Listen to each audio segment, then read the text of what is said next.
The wind that morning had a different edge to it, colder than the frost ought to allow, carrying not the smell of winter, but something more silent. Charles stood at the edge of his porch, mug steaming in his hand, watching the herd stand still in the field below, not one of them inching toward the barn. Normally, by first light, the cows ambled lazily toward the barn like churchgoers late to sermon. But now they stood rooted, all 20 of them, as if waiting on a signal from something Charles couldn't see. Their ears flicked, their heads lowered slightly, not in peace, but wariness. He narrowed his eyes and muttered, "What in God's name?" The wind shifted again.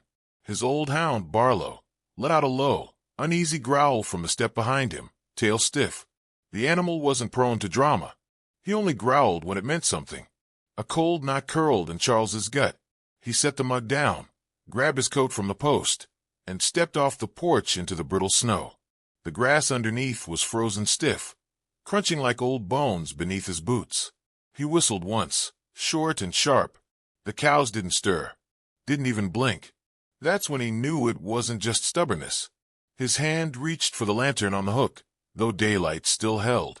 Old habits.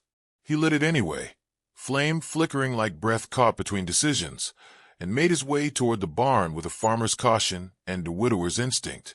The sky was washed pale, the sun just another hush in the clouds. When he reached the barn door, he paused.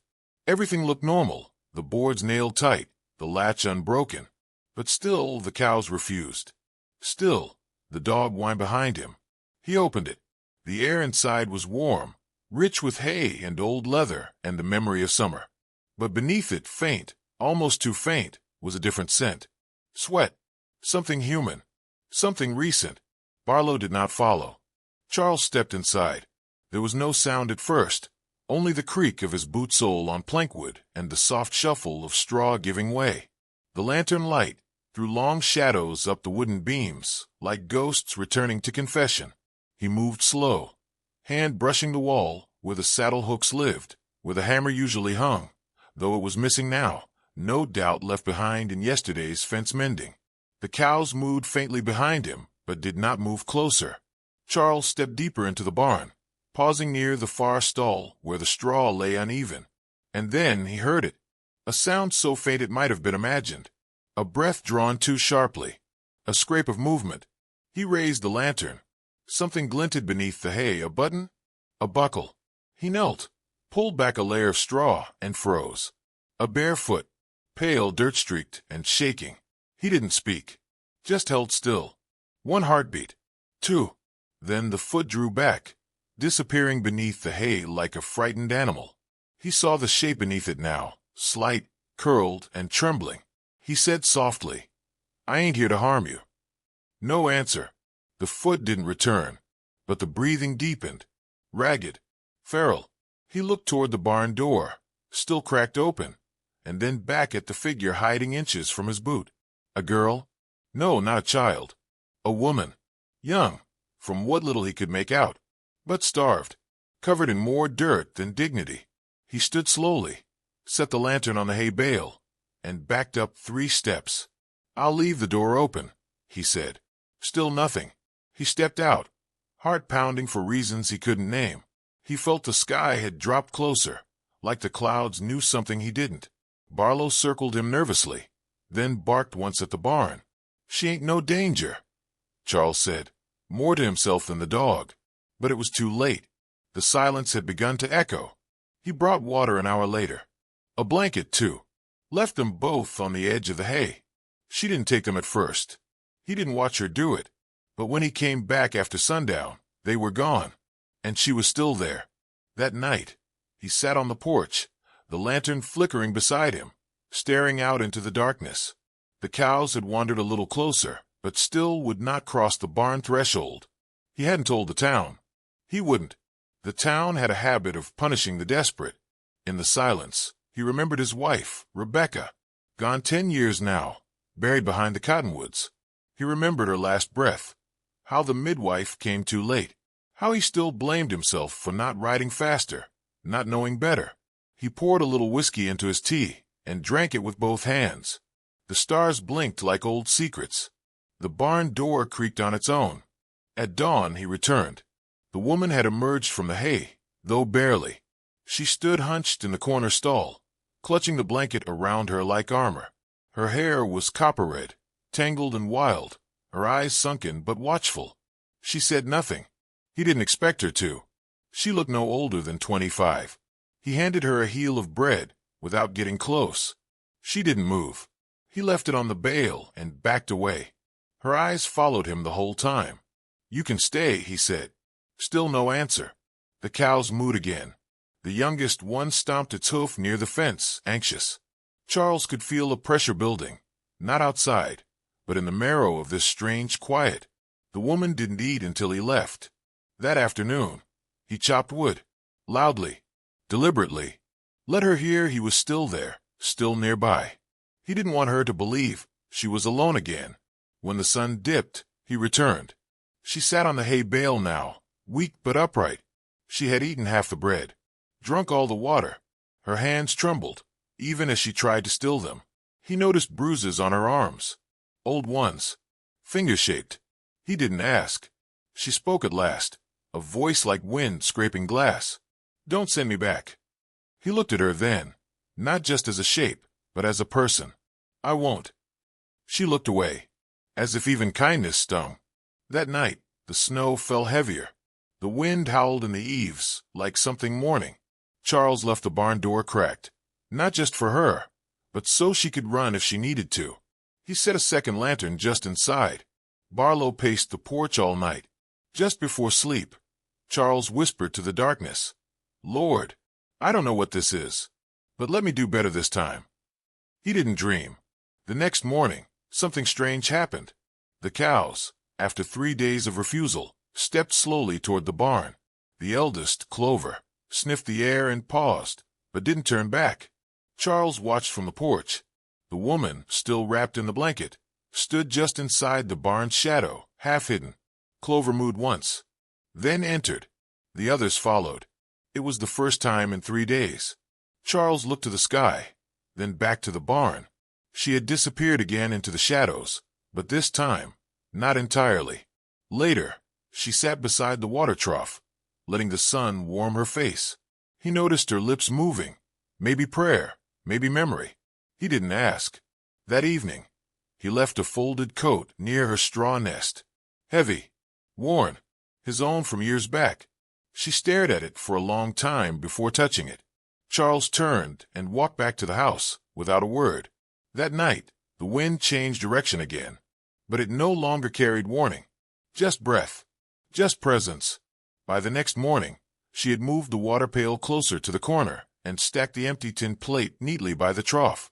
It wasn't much, but it told Charles she wasn't planning to run. Not yet. She'd found the wool coat he'd left and draped it over her shoulders. It swallowed her frame, bones and fear beneath faded red cotton. She'd mended the front of her dress with hay twine, fingers likely cut in the process, but she'd done it in secret, quietly. He didn't ask her name. That would be too sudden. Names, he knew, were like gates. You had to earn the trust to open them. She claimed the empty stall on the eastern end of the barn, beneath the smallest window. Sunlight crawled across that patch like a second blanket. He saw her sitting there mid-morning, staring at nothing. Not asleep, not alert, just present. He left food again. 2 boiled eggs. She ate one. He found the second later, buried under straw. Maybe it made her sick. Maybe it made her feel owned. She didn't speak again for 2 days. Charles filled the silence by talking to the cows more than usual, brushing them, mending a bit of broken fence. Barlow lay near the barn now, head on his paws, eyes tracking her even when Charles pretended not to. There was something wounded in the way she moved. A deep limp, either old or untreated, and shoulders hunched not from cold, but from history. When she spoke again, it came in the middle of a snowless afternoon. The sky was pewter gray, the air still. Charles was stacking firewood. She watched from behind the half-closed barn door, eyes unreadable. "He had hands like shovels," she said softly, "heavy and wet." Charles paused, barely turning his head. "That your husband?" he asked after a quiet moment. She didn't nod, didn't speak. But he knew. He tossed another log into the stack, more gently this time. Used to think silence meant peace, he said. Turns out, it just hides things longer. She stared at him like she wanted to believe that, but didn't know how. That night, he moved a cot into the back of the barn, where the air was warmer. He placed a folded quilt on top, no fanfare. When he returned in the morning, she hadn't used it, but it had been touched. Smooth, not rejected. Each morning after, she stood a little longer in the sun. Her name came like a stone thrown into a well, unexpected, but deep. "Mara," she said one evening, without being asked. She was shelling peas into a bucket while Charles swept the barn aisle. He paused, blinked, then nodded. "You don't have to say more." She didn't. Not that night. But the next day, she did. "I ran because the baby would have been his." Charles looked up from the saddle strap. He was mending. He wanted it like a trophy. Said my body belonged to his house now. Not even to me. Charles didn't reply right away. He stood, walked to the edge of the stall, leaned against the post. "You're safe here," he said at last. "Long as you need." Mara stared at the dirt for a long time, then whispered, "No one's ever said that without wanting something back." Charles said nothing. He simply turned and left a fresh canteen by her feet. The barn became more than shelter. It was a rhythm. She helped muck stalls. He showed her how to brush the calves, without startling them. She plaited ropes better than he could. Her hands, though healing, were sure. But at night, the shadows returned. More than once, Charles heard her crying in her sleep. Short, stifled sobs. No theatrics. No screams. Just the hollowing out of someone who still feared waking up alive. On the fifth night, a storm rolled in. Not snow, rain, hard and sudden. The roof moaned. The air grew colder than it had any right to. Charles went to check on her. She was curled on the cot, eyes wide open. A candle flickered at her side. "I don't like storms," she said, voice raw. "I know," he replied, even though she hadn't told him. He sat by the door, back against the barn wall. Said nothing. Just waited. She shifted, slightly, and in time her breath steadied. In the morning, her hands didn't shake when she passed him the broom.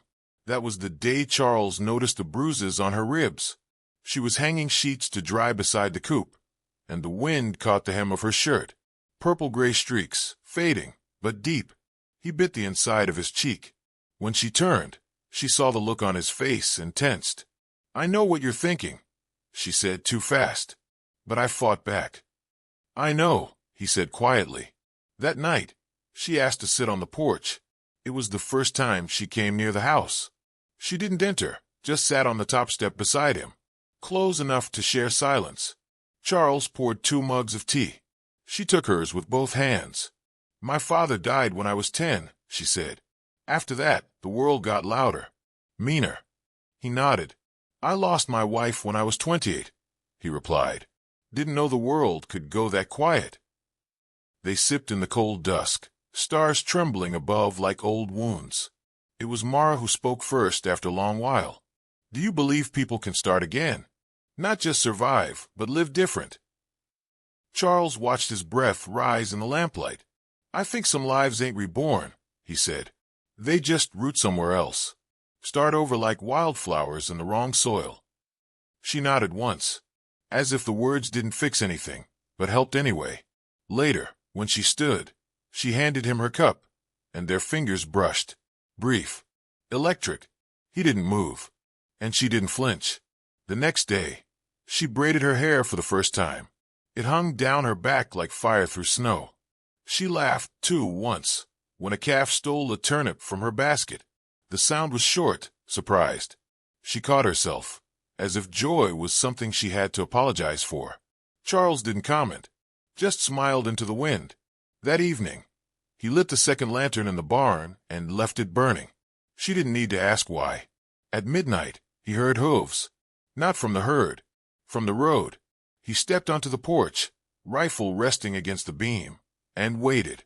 A figure rode past, too fast to be a neighbor, heading toward town, not stopping.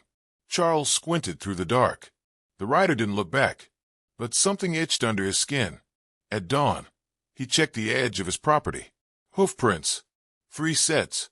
Someone had come close in the night. He didn't tell Mara. Not yet. Instead, he reinforced the barn doors, checked the latches, cleaned the rifle in quiet movements. Mara noticed. "They're looking for me," she said that night.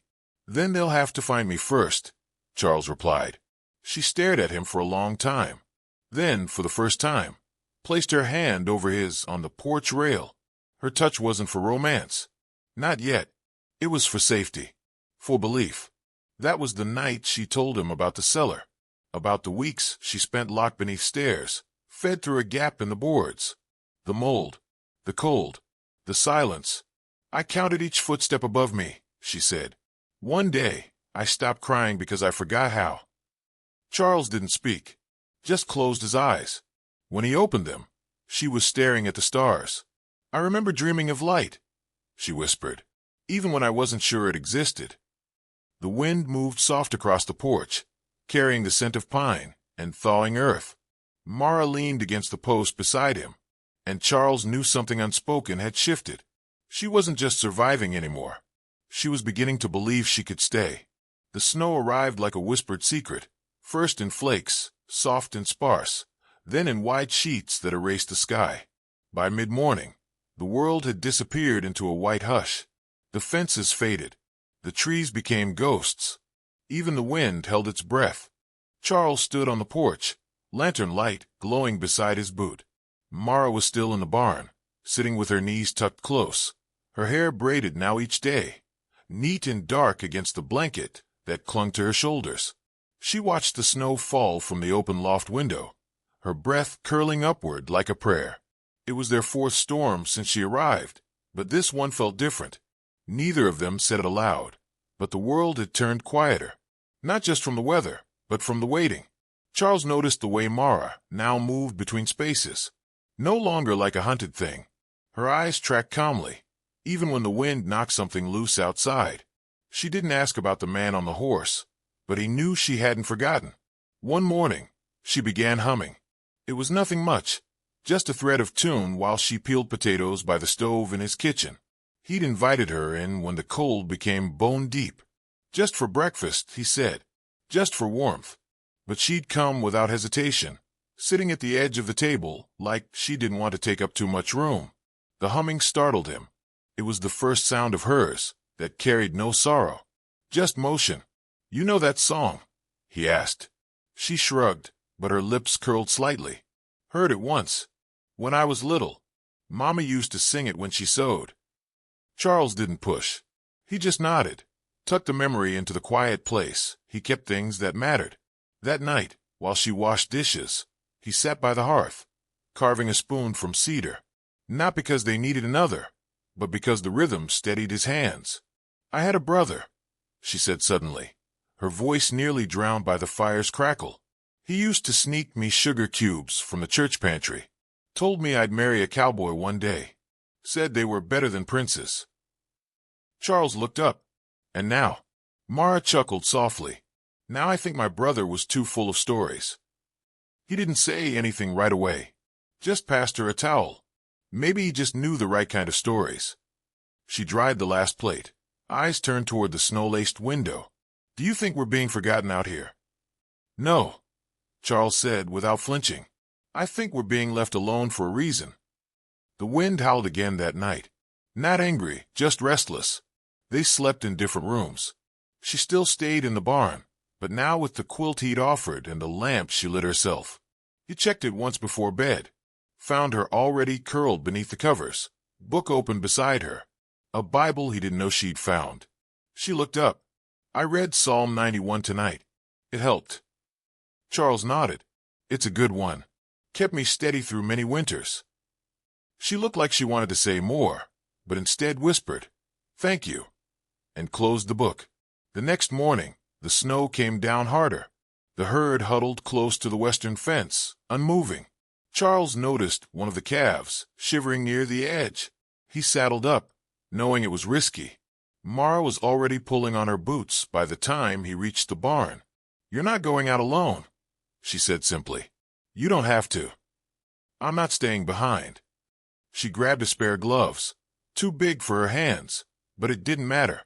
They rode together, slow and steady, through drifts up to the saddle stirrups.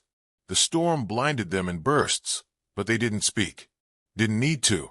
Charles lifted the calf up by the belly once they found it. Mara took off her shawl without a word and wrapped it tight around the animal's chest. Her hands trembled from cold, but not from fear. When they returned, soaked and blue with chill, Charles stoked the fire higher than usual. Mara sat close, hair dripping into a towel. Her eyes looked brighter in the firelight, pupils wide, watching the embers rise. "I didn't think I'd be alive this long," she said. Charles turned toward her slowly. "Some of us are meant to survive," he said. "Others are meant to remind the rest of us why we do." She smiled at him, not politely, not guarded, but softly, the kind of smile that came from a place deeper than thanks. That night they ate in silence. He served her stew. She poured him coffee. The candles burned low. The outside world vanished behind glass. Later, Mara picked up the cedar spoon he'd finished. "You made this." "I did." She traced her thumb along the grain. "Feels like something that belongs." Charles exhaled slowly, voice low. "Maybe it does." They heard the distant sound of hooves again 2 days later. This time, they both stood at the window. 3 riders. Slower now. More careful.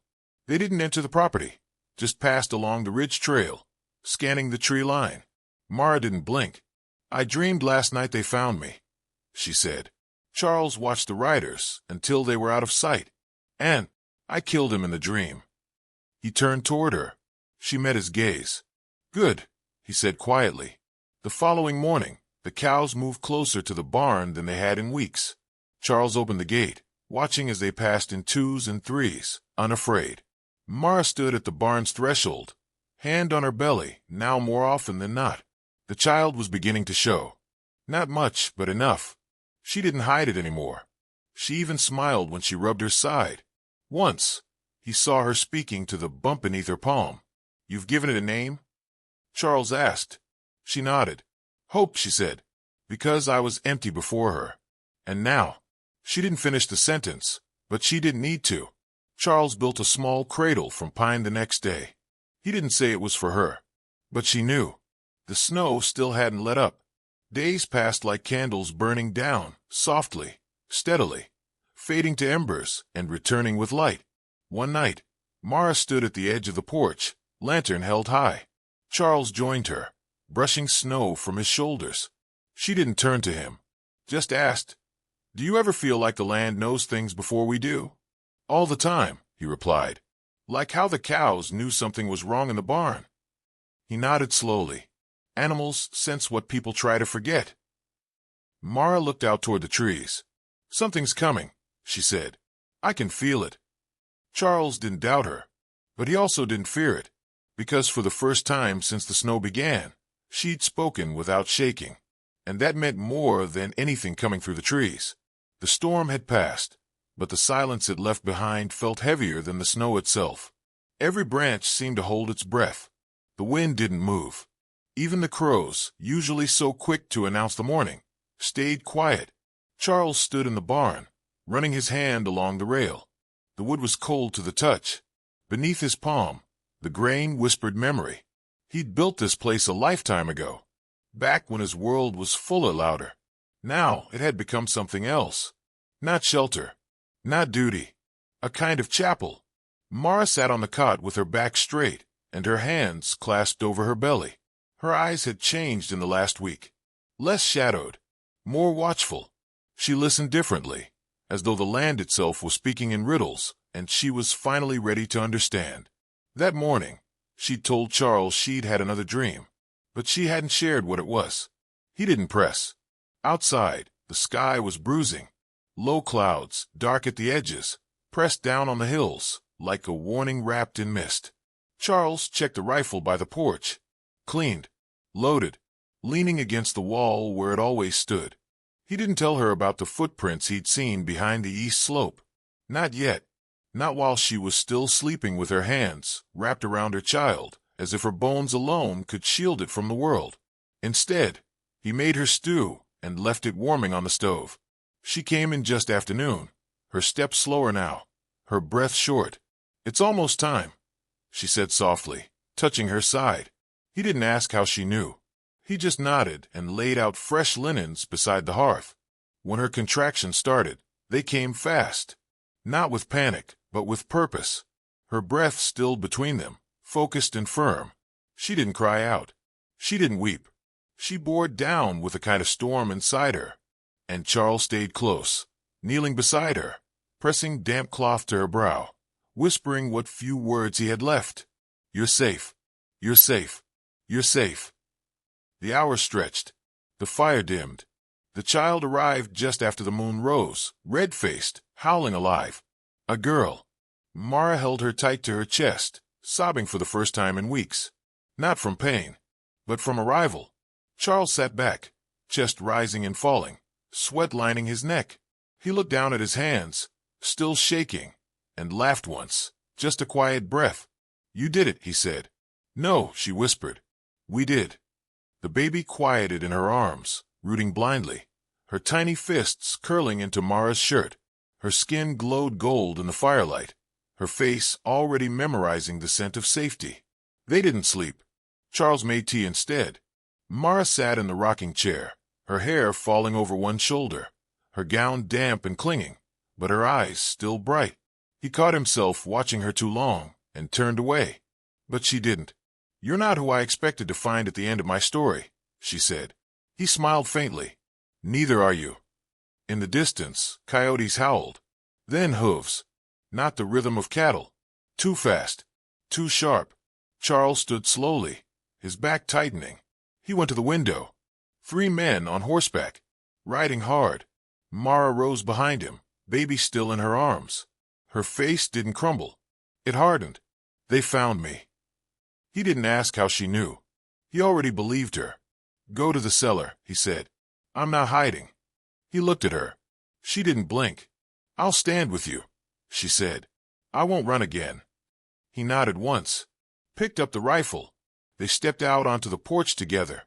The snow crunched under boots as the riders approached. Their horses steamed in the cold air, snorting and stomping. At the center was a tall man with a thick coat, black gloves, and a face that looked carved from stone. He dismounted slowly, eyes locked on Mara. "You took what's mine," he said to Charles, voice like gravel soaked in whiskey. "No one here belongs to you," Charles answered. The man laughed once. "She's my wife by law. She's human before that." Mara stepped forward. Her voice didn't waver. "You beat me until I bled. Locked me in the dark. You don't get to speak about law. You think this place will keep you?" The man sneered. "You think this man will fight for you? He's a rancher, not a savior." "I don't need a savior," Mara said. "Just a witness, and maybe a wall to stand against." Charles lifted the rifle. "You're not taking her." The man spat in the snow. "Then I'll take the child." Charles fired one shot, not to kill, just to warn. The man's companions flinched. One dropped his reins. The horses stepped back, but the leader didn't move. "You'll die for her?" he asked. "I already did," Charles said quietly. "A long time ago. This is what I came back for." Behind them, a 4th figure appeared on horseback, lantern swinging from his saddle. The town sheriff. He pulled up beside the porch, hand on his holster. "Heard there might be trouble," he said, voice slow and cold. "Got a letter from someone in town. Said they saw strangers riding near Charles's barn." The man turned. "This is personal." The sheriff shrugged. "Law says she's free. Says she made it here on her own. Says you crossed county lines with intent to intimidate." He leaned forward. "Says I can shoot you if you don't turn around." Silence fell like snow. The man looked at Mara, then at the baby, then at Charles, then back to the sheriff. He spat again, mounted his horse. "You'll regret this," he muttered. "I've regretted worse," Charles replied. The riders turned. Snow swallowed their tracks as quickly as they made them. When the sound faded, Charles lowered the rifle. Mara exhaled, clutching her child tighter. Her knees buckled, but he caught her before she fell. Inside, the fire still burned. The tea had gone cold. The cradle waited. The sheriff tipped his hat and rode on. They didn't speak again until dawn. Mara lay beside the baby on the cot. Charles sat nearby, the rifle across his knees, not from fear now, but from memory. "You stayed," she said. "You stood." She reached for his hand. This time, he didn't pull away. Outside, the cows gathered around the barn, silent but steady. When Charles opened the door, they walked in without fear, as if the house had been blessed again, as if the storm had passed for good. Later, Mara planted wildflowers at the base of the cottonwoods. Not many, just 3. One for her, one for the baby, one for whatever hope meant next. Charles built a porch swing. It didn't creak. It just moved like time itself, soft, sure enough for 2. They didn't marry. Not yet. But he carved her name into the side of the barn, beside his wife's. Not to replace, just to honor. And when the baby laughed, Charles said it was the sound his bones had been waiting for. Mara rocked her daughter with the ease of a woman who had been broken and rebuilt by her own hands. She still hummed, still stood at the door each night, watching the horizon, not out of fear, but out of knowing. Knowing she had survived. Knowing the door had never really been locked. And knowing that some places, and some people, were never meant to save you, only to remind you that you were already worth saving.